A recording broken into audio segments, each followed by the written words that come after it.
sejahtera, terima kasih karena bersama dengan saya di Nazilin Unity Channel. Ini perkembangan terkini tentang menantu Muhyiddin yang sudah melarikan diri. Kalau sebelum ini di Malaysia, orang yang paling dikehendaki seluruh dunia yang menjadi pelarian hanya Jolo. Jolo antara yang paling dikehendaki di Malaysia dan sudah disenaraikan dalam Interpol, senarai merah.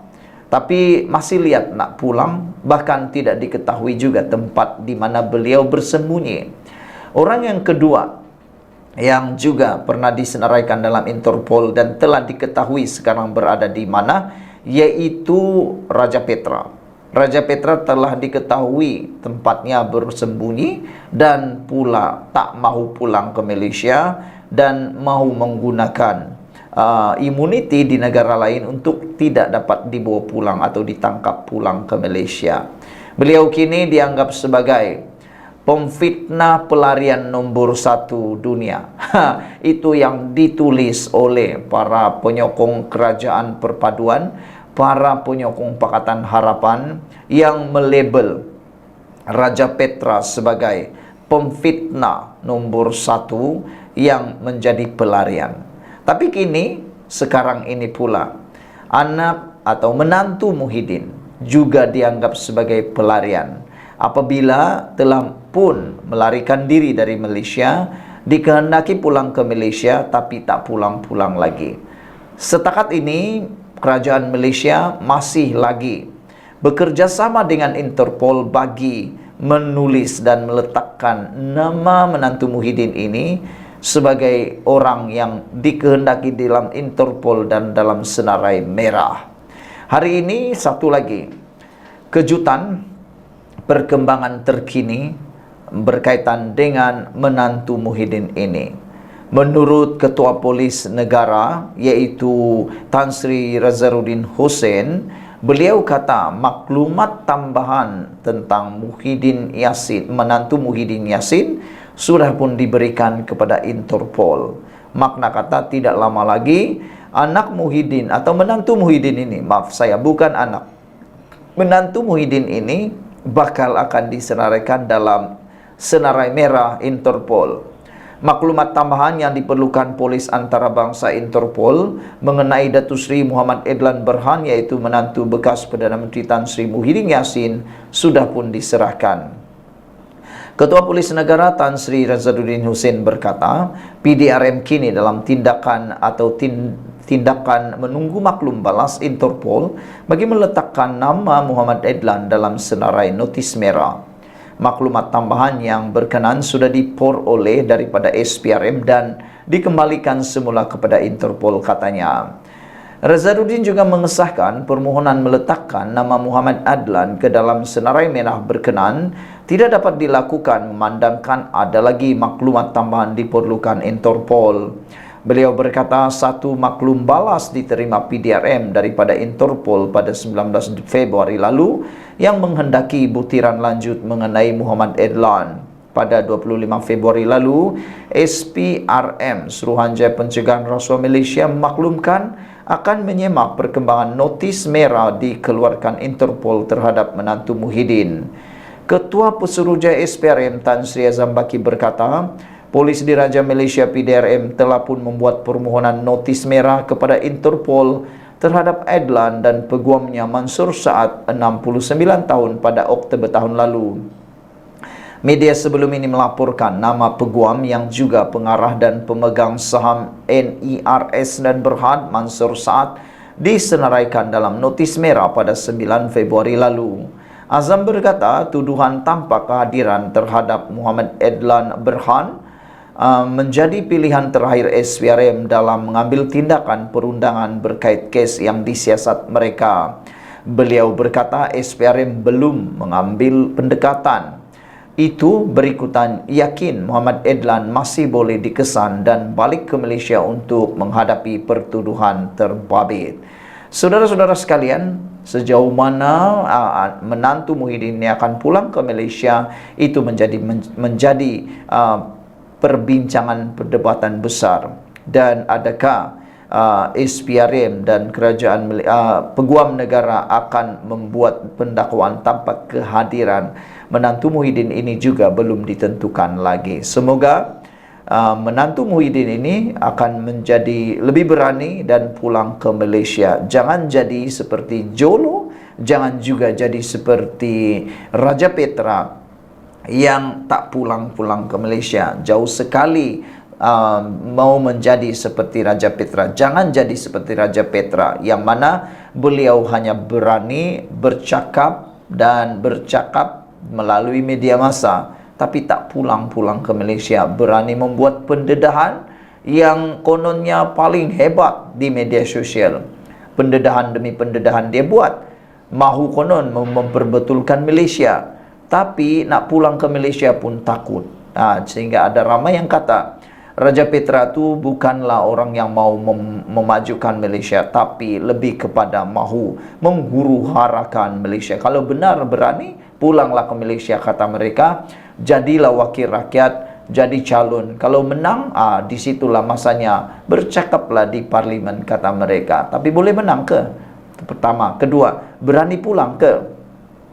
Sekian dulu, ikuti terus ulasan demi ulasan selepas ini. Salam sejahtera. Ini keputusan terkini yang pastinya akan menghabiskan Wan Saiful Wanjan.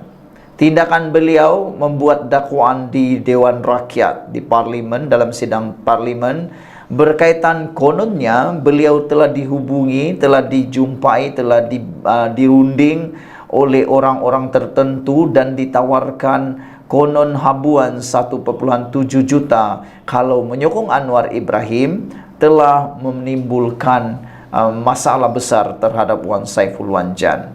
Selain daripada beliau juga telah menyatakan kononnya sejam selepas beliau membuat pendedahan di Dewan Parlimen atau di Dewan Rakyat, beliau telah dihubungi oleh SPRM, tetapi Azam Baki, ketua pengarah SPRM, telah menyatakan tiada pegawai SPRM yang menghubungi Wan Saiful.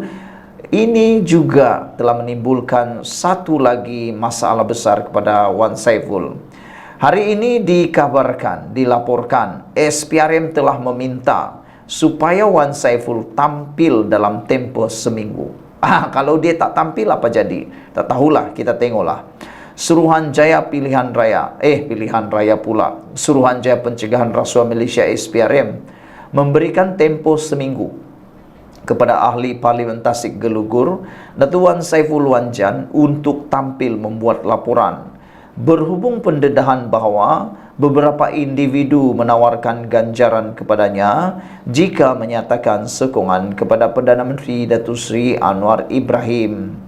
Ketua Pesuruhjaya SPRM Tan Sri Azam Baki berkata, ini kerana adalah menjadi tanggungjawab bagi mana-mana individu yang mendakwa ditawarkan rasuah untuk segera membuat laporan berlandaskan undang-undang di bawah Seksyen 25 Akta SPRM 2009 untuk tindakan selanjutnya. Saya tidak boleh umumkan sekarang apa tindakan sebenar yang akan dibuat sekiranya tidak lapor. Itu adalah yang terjadi kepada Wan Saiful Wanjan. Azam Baki kata beliau tidak boleh umumkan apa yang akan berlaku kepada Wan Saiful Wanjan kalau beliau tidak membuat laporan kepada SPRM tentang kononnya beliau ditawarkan rasuah itu. Tapi apa yang pasti, SPRM memberikan masa seminggu kepada Wan Saiful Wanjan untuk membuat laporan, dan ada aktanya. Akta undang-undang di bawah Seksyen 25 Akta SPRM 2009 untuk tindakan selanjutnya. Kata Tan Sri Azam Baki lagi, kita masih lagi menunggu laporan beliau. Segala kemungkinan boleh diambil, kemungkinan memanggil ke SPRM, kata Tan Sri Azam Baki. Apabila Wan Saiful Wanjan menyebut di parlimen, iaitu dalam Dewan Yang Mulia, Dewan Rakyat, mengenai tohmahan rasuah yang ditawar kepada beliau, maka sebenarnya jadi tanggungjawab beliau sendiri untuk buat laporan di bawah Seksyen 25 Akta SPRM 2009. Bukan masalah kerja kami nak cari, bukan masalah, iaitu kerja kami nak cari. Beliaulah kena datang. Sebagai contoh, kalau kita ditawar rasuah, kita sendirilah datang ke pejabat SPRM atau balai terdekat.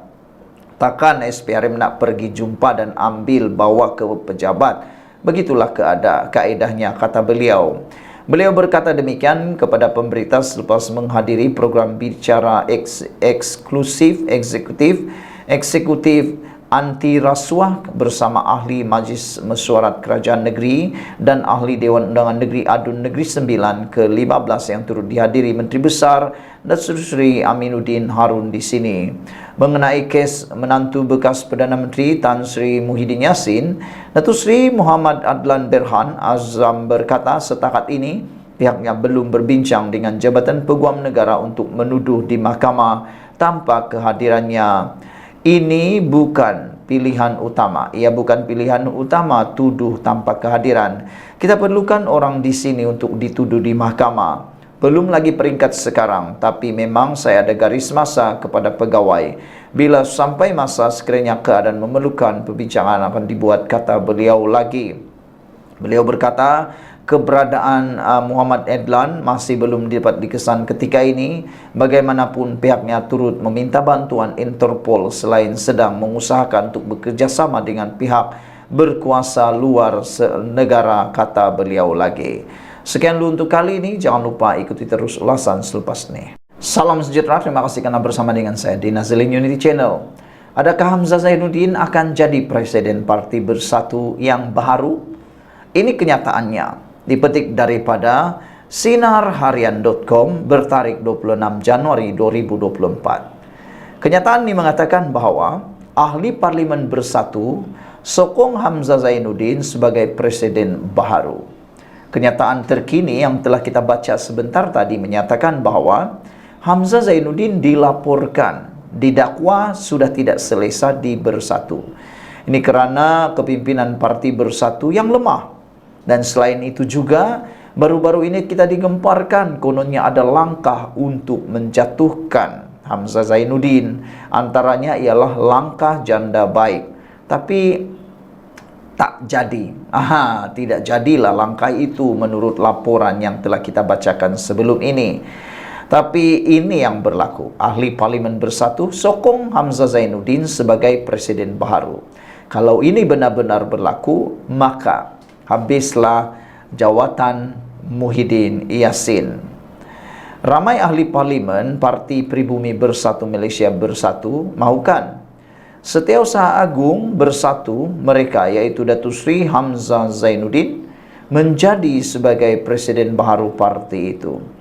Ini didedahkan sendiri oleh ahli Parlimen Bukit Gantang Datuk Syed Abu Hussein Hafiz Syed Abdul Fasal. Ahli Parlimen Larut itu katanya mempunyai potensi besar bagi memimpin parti berkenan.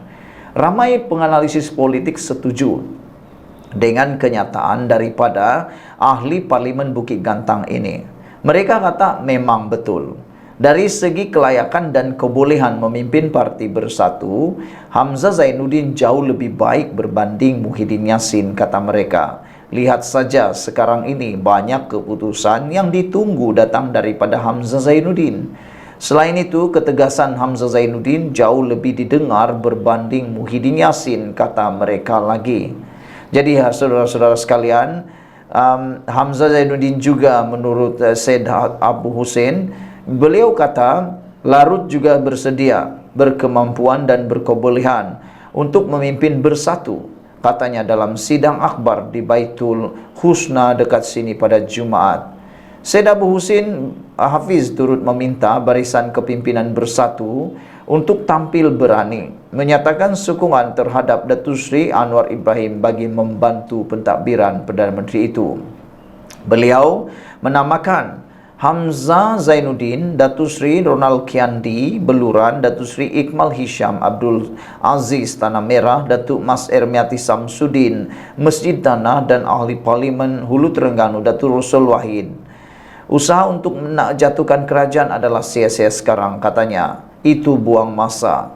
Setahun lebih sudah berlalu, takkan masih nak bercakap tentang langkah. Saya hanya katakan apa yang perlu dan saya kongsikan supaya rakyat tahu, ujar beliau lagi. Sebelum ini, Sinar Harian melaporkan desas-desus muncul langkah Dubai yang didakwa digerakkan oleh pemimpin parti pembangkang, termasuk wakil tertentu kerajaan dengan matlamat sama untuk menjatuhkan kerajaan perpaduan pimpinan Anwar.